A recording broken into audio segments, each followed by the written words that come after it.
Hey critter lovers, welcome to the channel. Today we will be speaking with the ʻAlalā of Hawaii.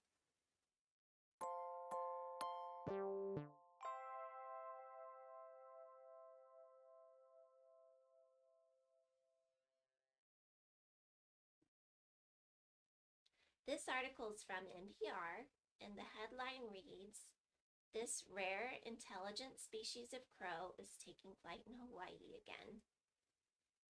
I recommend checking out the article. I will link it in the description below. It also has an audio file that accompanies it that's 3.5 minutes long, and it is definitely worth listening to, so I recommend checking it out. But the article is about the ʻAlalā, and here's a picture of one of the ʻAlalā. The ʻAlalā is what the Hawaiians call this species of crow that you can only find on the Hawaiian Islands. And so the problem is that this crow has been facing extinction. So when it was clear decades ago that the chatty intelligent birds were heading towards extinction, they were brought into captivity as a last resort. They went extinct in the wild in 2002.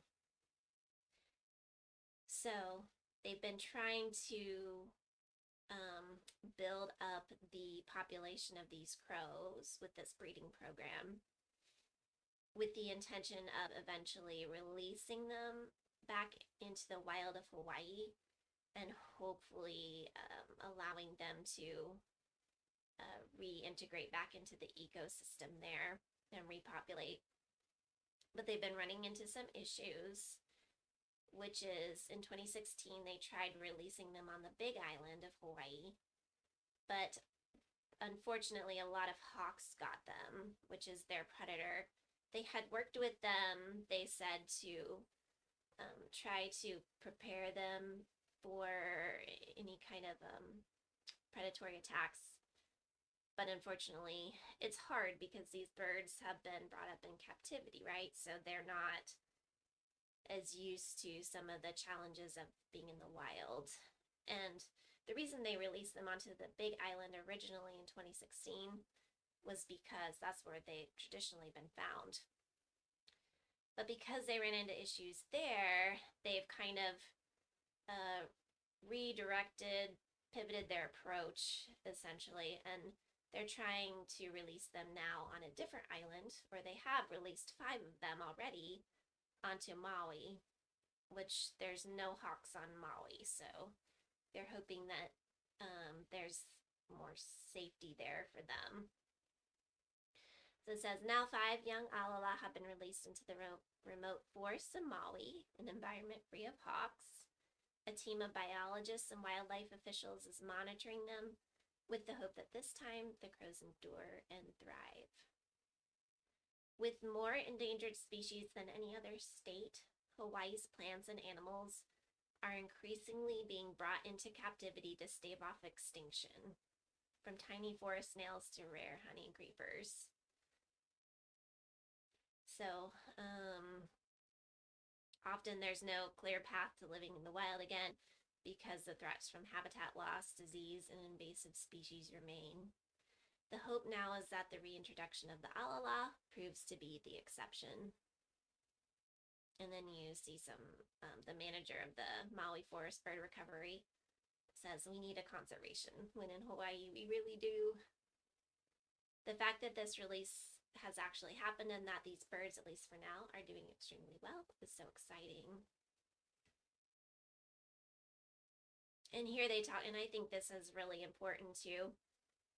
When you visit Hawaii, you'll often see them talk about how they're really struggling with how non-native species were introduced.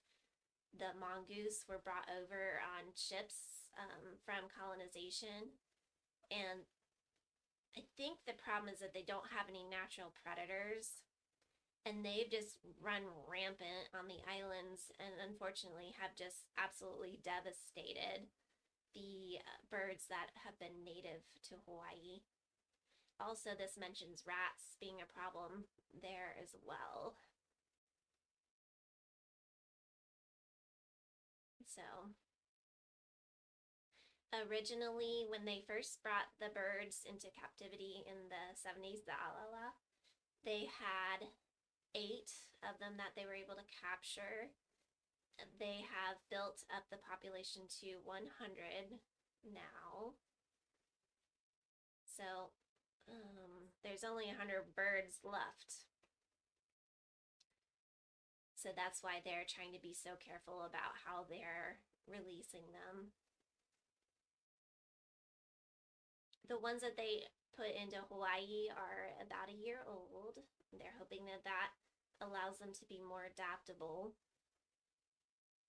Because here's some of the challenges is that with the birds being brought up into captivity, they're essentially used to, in a lot of ways, human sustenance. So like the humans feeding them or the humans being protecting them from predators, things like that, because of the environment that they're in. So being released into the wild, they have to learn how to live in the wild. So they're kind of taking some gradual steps. They have a netted enclosure they can retreat to if needed. And over time, they ventured farther and farther into the forest. Here's one.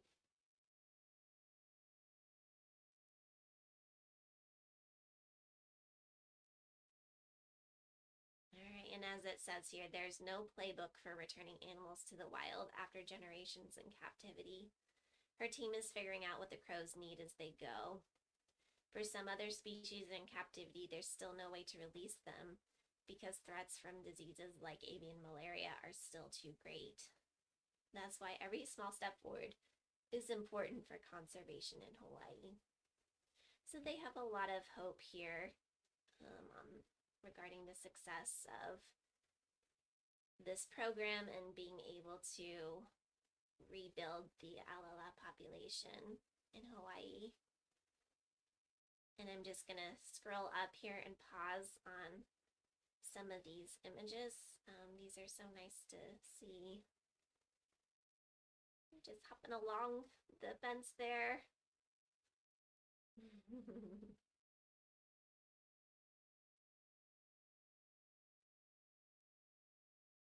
All right.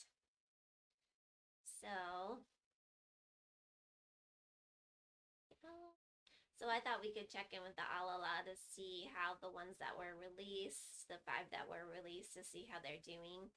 And also with the rest of the ʻAlalā who are still in captivity, like all of them, to see what their thoughts and feelings are about the breeding program and about the challenges that they're facing around extinction and so on. So let's see what we hear from them. So the ones that were released are having a grand old time. They're doing a lot of exploring. They're very excited about being able to just be wild and go where they want to and things like that. As far as any population challenges, I'm hearing that they may be encountering some challenges around microorganisms. So like their immune systems may have to figure out how to adapt to that. There's 3 of them that seem to be doing better with it than the other 2. So hopefully the other 2 can kind of figure out a way to adapt. But that seems like the big challenge that they're facing there.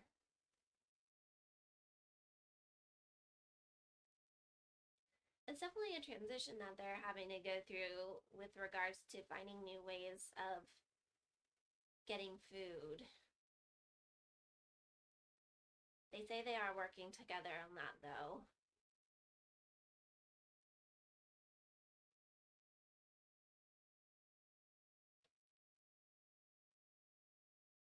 They're having to work harder to find it. but they do like the creativity and the challenge of that. So they have been enjoying finding ways to hunt. Eventually they'll work on breeding, but that's really not their focus right now. I'm sure the breeding program isn't excited to hear that. The ʻAlalā as a whole are aware of the challenges that their species is facing with regards to extinction.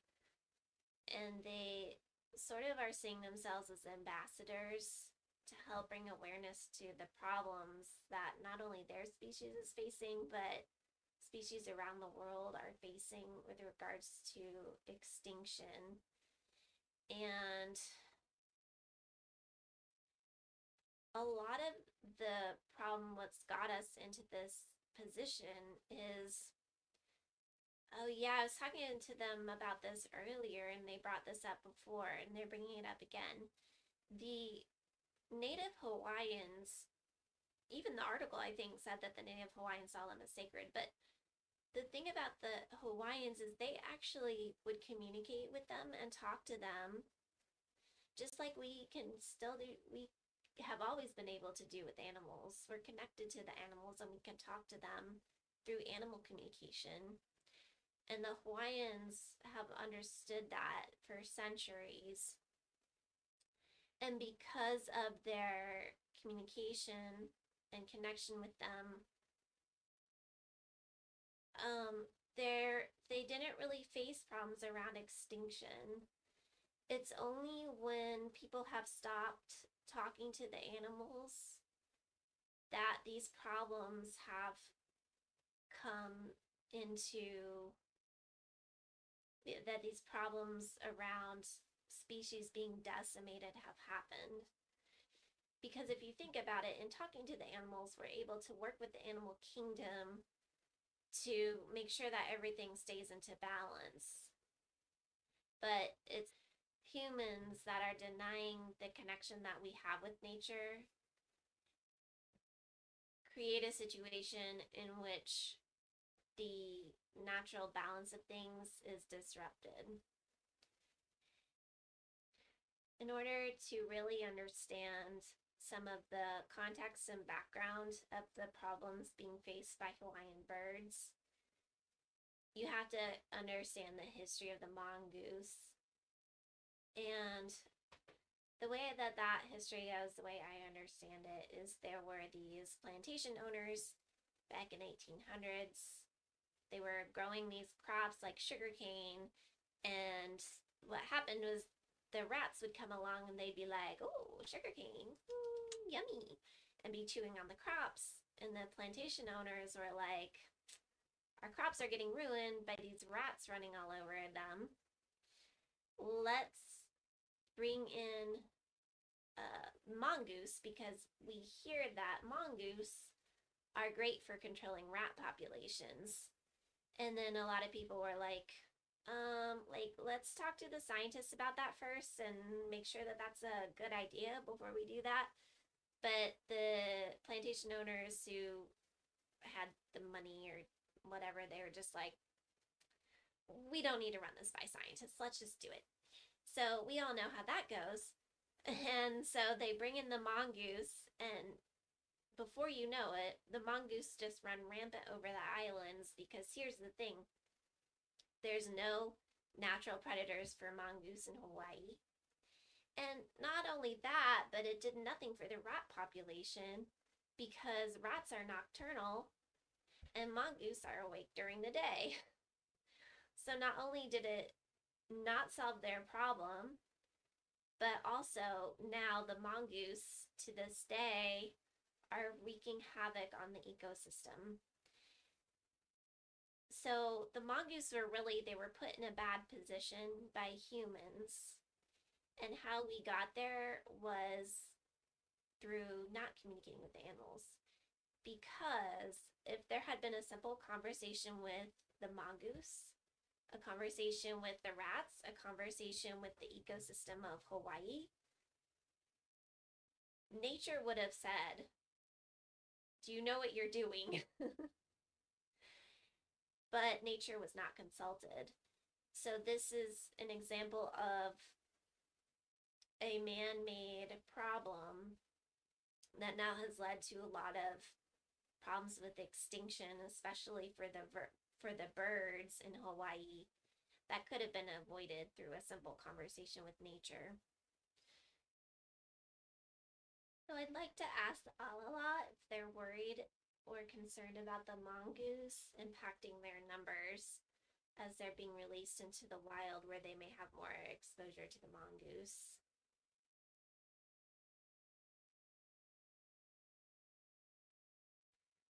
And I'm hearing a no. But also,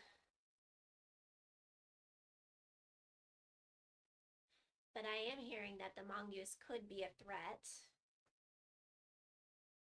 They are not currently the biggest threat.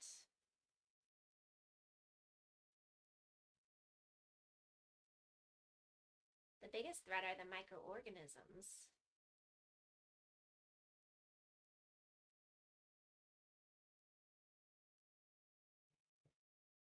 The ʻAlalā may be able to work something out with the mongoose.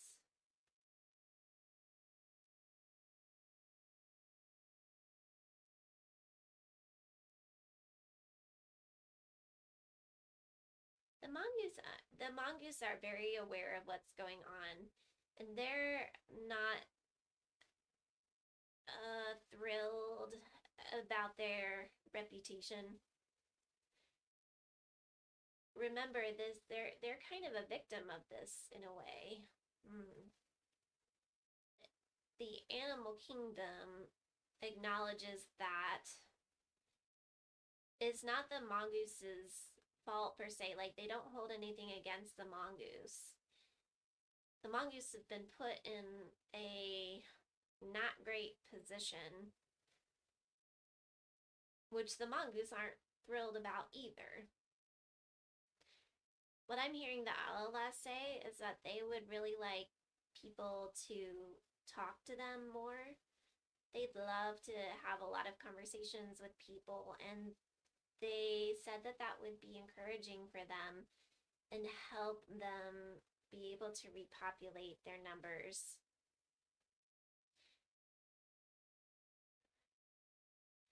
And I'm trying to think of how to put this, but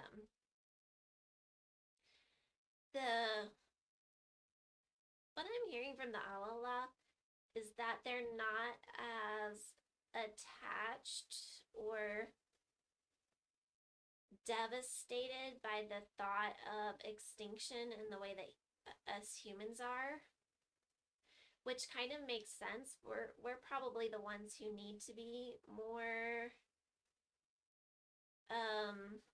impacted by that, because a lot of the extinction problems are human caused. But there's a lot of there's kind of this idea of